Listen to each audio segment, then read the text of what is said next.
Oke, halo guys, selamat datang kembali di channel Solo Player Boruto. Ini adalah video ke-21 dari manga Boruto to Blue Vortex. Nah, pada chapter ke-20 sebelumnya itu akhirnya Sarada muncul kembali manga Sharingan. Apa yang akan terjadi ke depannya? Nah, sebelum kita mulai pembahasannya, mari kita putar dulu intronya. 忍びの時代は終わる。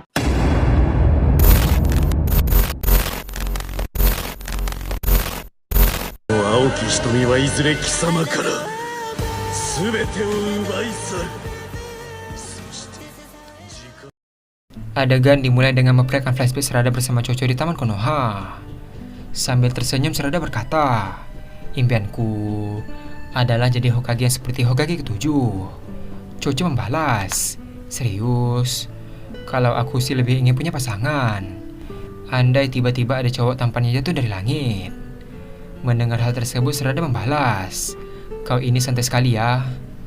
Adegan pun beralih ke momen Boruto dan Sarada di patung Hokage. Boruto berkata, "Sarada, yang menjadi panutanku itu adalah shinobi seperti ayahmu. Kau yang jadi Hokage kan? Kalau begitu biar aku yang menjadi bayanganmu. Aku pasti akan melindungimu." Mendengar hal tersebut, Sarada pun terkejut. Adegan pun beralih ke momen lain. Sumiera berkata, "Sarada, apa kau tidak tertarik sama Boruto?" "Kalau aku sih ya." Di momen yang lain, Naruto berkata, "Bagiku seorang Hokage, semua orang di desa ini sudah seperti keluargaku sendiri." Adegan pun beralih ke Sarada yang berlari di sekitar desa. Sarada berkata, "Tidak seperti Hokage ketujuh ataupun Papa. Aku bukan shinobi yang luar biasa. Makanya aku tidak punya waktu untuk memikirkan hal yang tidak-tidak. Aku akan melindungi semua orang di desa dan masa depan Konoha supaya bisa menjadi Hokage yang seperti Hokage ketujuh." Adegan pun beralih ke momen Boruto yang menyelamatkan Sarada dari serangan Kawaki. Karena hal itu, mata kanan Boruto terluka akibat goresan dari bilah pedang Kawaki. Melihat kejadian itu, Sarada pun terkejut. Sementara itu, Kawaki berkata, "Minggir Sarada, sampai kapan kau berniat menggangguku?" Di momen yang lain, Shikamaru berkata mengenai Hokage ketujuh yang tak diketahui keberadaannya. Kemungkinan besar dia sudah tewas di tangan Boruto. Di sisi lain, Misuke berkata, "Biarkan aku pergi Sarada. Aku harus mengejarnya. Akan kubunuh dia." Adegan pun beralih ke momen Sarada dan Sasuke saat terjadi Zeno. Sasuke berkata, "Apa boleh buat? Itu reaksi yang wajar." Boruto nyaris membunuh Kawaki, bahkan Naruto dan Hinata juga. Mendengar hal tersebut, Sarada berkata dalam hati, "Aku tak mengerti sebenarnya apa yang sedang terjadi. Ada apa dengan mereka?" Adegan pun beralih ke momen yang lain. Sumiera berkata, "Fenomena ini mungkin ada hubungannya dengan Eida. Situasi sekarang mirip dengan waktu itu, saat orang-orang menjadi tawanan Eida. Kemungkinan telah terjadi sesuatu yang mempengaruhi semua orang." Di sisi lain, tempat Sarada berkata, "Sampai beberapa saat lalu semuanya sedang mengejar Kawaki, tapi tiba-tiba saja sekarang semua orang malah memburu Boruto." Sumiera membalas, "Ini pasti bukan fenomena biasa. Sudah jelas ada campur tangan kekuatan manusia. Kekuatan yang besar seperti Senjutsu. Mungkin Eida berbuat sesuatu untuk menyelamatkan Kawaki yang kesulitan." Mendengar hal tersebut, Sarada pun mengeluarkan air mata dan berkata, "Kenapa? Kenapa harus begini? Bukankah ini sudah keterlaluan? Kenapa selalu Boruto?" Setelah mengatakan hal tersebut, tiba-tiba mata Mangekyo Sharingan Sarada pun muncul. Adegan pun beralih ke momen Boruto dan Sasuke.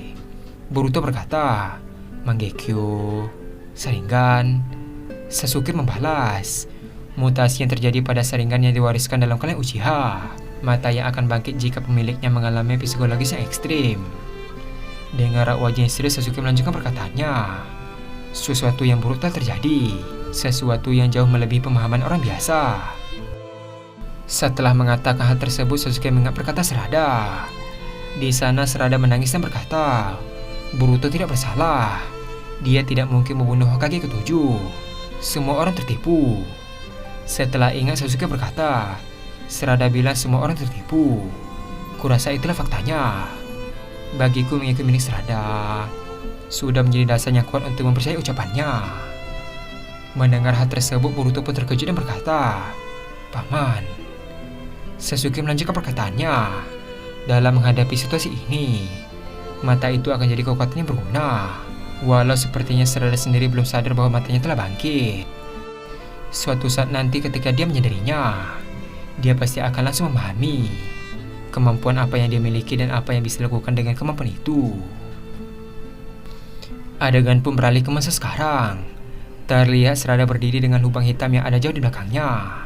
Melihat mata mengikut seringan Sarada, semua orang yang ada di sana pun terkejut. Di sisi lain, perhatian Ryu tertuju ke lubang hitam yang ada di tasnya. Tidak peduli dengan hal tersebut, Ryu kembali menyerang Sarada dengan pasir besinya. Ketika pasir itu mendekati Sarada, tiba-tiba pasir itu berbelok ke atas dan terhisap ke lubang hitam. Melihat kejadian itu, Ryu pun terkejut. Ryu berkata dalam hati, "Apa-apa bola hitam itu? Sarada Uchiha. Apa itu kekuatan miliknya?" Adegan pun beralih ke Sarada kembali. Sarada berkata, "Mitsuki, aku titip Araya dan Yodo. Fokuslah melindungi mereka." Di sisi lain, Mitsuki berkata, "Sarada, mata itu." Sarada membalas, "Tak usah khawatir. Walaupun kemampuan ini baru saja bangkit, aku sudah mengerti apa yang bisa dilakukannya." Sementara itu, Ryu terus memperhatikan bola hitam itu dan berkata dalam hati, "Aku tidak paham cara kerjanya, tapi pasir besiku seperti ditarik ke arah bola itu. Itu artinya..." Tiba-tiba muncul pasir besi dari bawah tanah untuk menyerang Sarada. Ryu berkata, "Pengaruhnya akan terhalang selama ada kau di antara pasirku dan bola itu." Di sisi lain, Sarada menoleh ke arah pasir besi itu dan tiba-tiba saja pasir itu berbelok ke arah belakang. Terlihat pasir besi itu mengarah ke arah Ryu. Mengira dia diserang, ternyata pasir besi itu melewatinya. Dengan wajah yang terkejut, Ryu berkata, "Apa?" Pasir besinya menuju ke arah yang berlawanan dengan bola itu. Ketika menoleh ke belakang, Ryu pun terkejut karena pasir besinya terhisap ke bola hitam yang ada di belakangnya. Setelah melihat kejadian itu, Ryu pun menoleh ke arah Sarada. Ryu berkata dalam hati, "Rupanya ada satu lagi ya. Yang menghisap pasirku barusan adalah bola yang lain. Berarti ada 2 bola." Tak lama setelah itu, Ryu pun menyadari ada sesuatu yang janggal. Ketika melihat ke sekitar, dia pun terkejut dan berkata dalam hati, "Tidak, aku salah." Ternyata ada 4 bola hitam yang berada di atas mereka. Adegan pun beralih ke Sarada kembali. Terlihat Sarada langsung menggunakan mata mengikut seringannya. Tiba-tiba Ryu pun terangkat ke udara. Ryu berkata, "Tubuhku." Tanya Ryu. Sarada juga terbang ke udara juga. Terlihat mereka berdua sekarang berada di atas langit. Dengan wajahnya heran, Ryu berkata, "Sial, apa yang sebenarnya terjadi?" Di sisi lain, Mitsuki berkata, "Mereka mengambang. Begitu ya. Sepertinya efek ini adalah gravitasi." Adegan pun beralih ke Ryu yang langsung menggunakan pasir besinya ke arah permukaan tanah. Setelah pasir besi itu menyentuh tanah, dia berusaha menarik dirinya ke tempat tersebut. Namun pasir besi itu terlepas dan malah terhisap ke belakang. Melihat kejadian itu, Mitsuki berkata, "Kemungkinan bola-bola itu mempunyai gravitasi. Saat ini, Ryu, pasir besinya, dan juga Sarada berada dalam pengaruh gravitasi itu. Tapi aku, kau, dan juga benda-benda di sekitar kita tidak dipengaruhi gravitasi itu. Sarada bisa membatasi apa saja yang menjadi objeknya." Adegan pun beralih ke Ryu semakin mendekat dengan lubang hitam itu. Dengan wajah yang panik, Ryu menoleh ke belakang dan berkata dalam hati, "Kekuatan ini dari bola itu. Kali ini dia menarik tubuhku." Adegan pun beralih ke Sarada yang melayang di udara. Sarada berkata, "Selama ini, aku selalu memalingkan mata dari diriku yang tergesa-gesa karena tujuanku menjadi Hokage terasa begitu jauh. Juga dari diriku yang merasa tidak bisa berbuat apa-apa ketika musibah datang bertubi-tubi."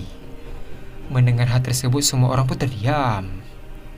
Sarada melanjutkan perkataannya, "Aku tidak ingin menerima kenyataan itu. Aku takut menerima fakta bahwa aku punya kelemahan, sehingga aku berpaling dari kenyataan itu. Diriku yang terguncang begitu mengerti perasaanku tak kelas, dan juga perasaanku terhadap Boruto. Semuanya aku anggap sebagai kelemahan, sehingga aku menyangkalnya. Sampai-sampai tanpa sadar aku juga menyangkal kekuatan di dalam diriku." Mendengar hal tersebut, Ryu yang heran berkata, "Bawel sekali. Sebenarnya kau bicara apa? Dasar cewek gila. Terlihat Ryu langsung menggunakan pasir besinya untuk menyerang Serada. Namun Serada menggunakan mata menggekunya kembali. Tiba-tiba Ryu tertarik ke bola hitam tersebut. Terlihat Ryu sekarang sudah menempel ke bola hitam itu. Sambil menahan rasa sakit, Ryu berkata, semakin lama, tarikannya semakin kuat. Di sisi lain Serada berkata, aku tidak akan memalingkan mataku lagi. Kalau aku terus melarikan diri dari diriku sendiri, aku tidak akan bisa menghadapi kenyataan yang ada di depan mataku. Dan aku tak akan bisa menolong siapapun. Sementara itu tampak muncul Sumiyaka dari jubah tanda cakar Ryu. Tanpa basa-basi, Ryu berniat untuk kabur menggunakan tanda cakar yang ada di kepala Sumiyaka. Terlihat sebagian jari Ryu muncul di kubus yang ada di belakang Jura. Melihat kejadian itu, Jura pun hanya diam. Adegan pun beralih ke Ryu kembali. Terlihat tarikannya semakin kuat sehingga Ryu tidak bisa bergerak. Ryu berkata dalam hati, aku sama sekali tidak bisa bergerak. Adegan pun beralih ke Serada. Serada berkata, impianku adalah menjadi Hokage. Untuk itu pertama-tama, aku harus mulai dari menerima diriku sendiri. Setelah mengatakan hal tersebut, tiba-tiba keluar darah dari mata sebelah kanan Serada.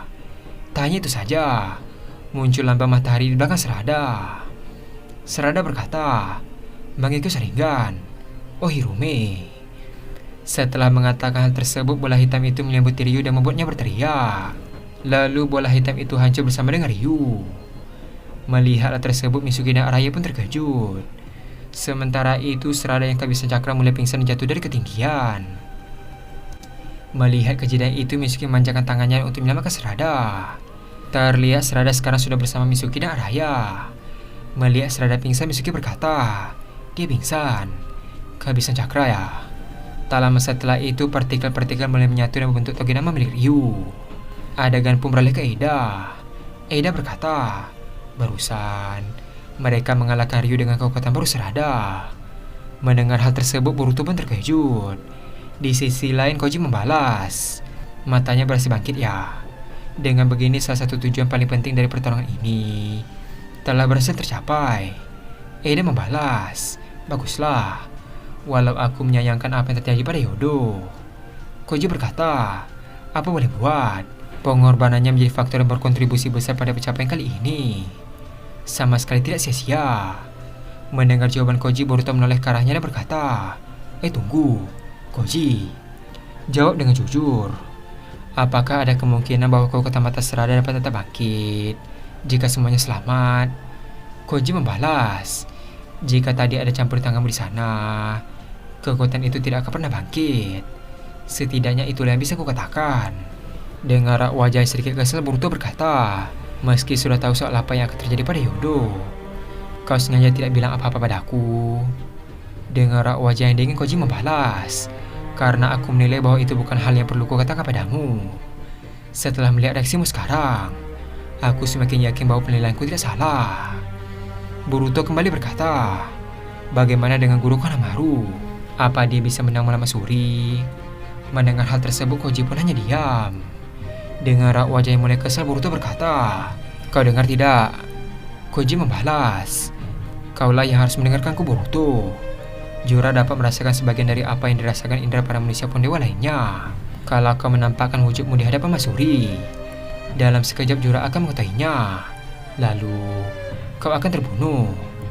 Aku sudah beberapa kali melihat pola yang berakhir seperti itu. Mendengar hal tersebut, Eida dan Boruto pun terdiam. Adegan pun beralih ke Konohamaru dan Masuri. Terlihat dua lengan Konohamaru tertusuk oleh mekutan dari jubah Masuri. Tak hanya itu saja, darah itu mulai melintas jatuh ke tanah. Dengar wajah yang kesal, Masuri berkata, cowok sialan, berani-beraninya kau menipuku.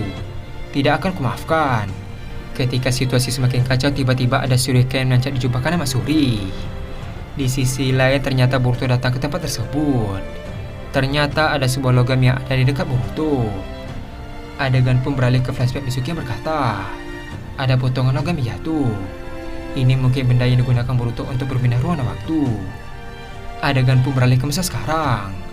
Melihat ada Boruto, Masuri pun terkejut dan berkata, Boru. Sebelum menyelesaikan perkataannya, tiba-tiba Boruto menggunakan Hiraisen Kusuriken tersebut dan langsung terkecil bagian tubuh Masuri. Saking cepatnya Boruto, pandangan Konohamaru masih tertuju ke arah samping. Terlihat Masuri pun terkejut sementara Jura hanya terdiam dari dimensi lain. Adegan pun beralih ke Koji yang kesal sambil berkata, "Dasar sembrono, kau mau semua usaha kita jadi sia-sia." Di sisi lain tempat Jura berkata, "Akhirnya muncul juga Boruto Otsutsuki." Dan adegan pun habis sampai di sini. Karena Konohamaru hampir mati, Boruto pun datang untuk menolongnya. Apa yang akan terjadi ke depannya? Nah, untuk mengetahui hal tersebut, kita akan melanjutkannya kembali pada chapter ke-22. Terima kasih telah menonton video sampai habis. Saya sampai jumpa pada video berikutnya. はい。私はそれになれることができます。チャクラを吸着するときに感じるかゆみと刺激は少し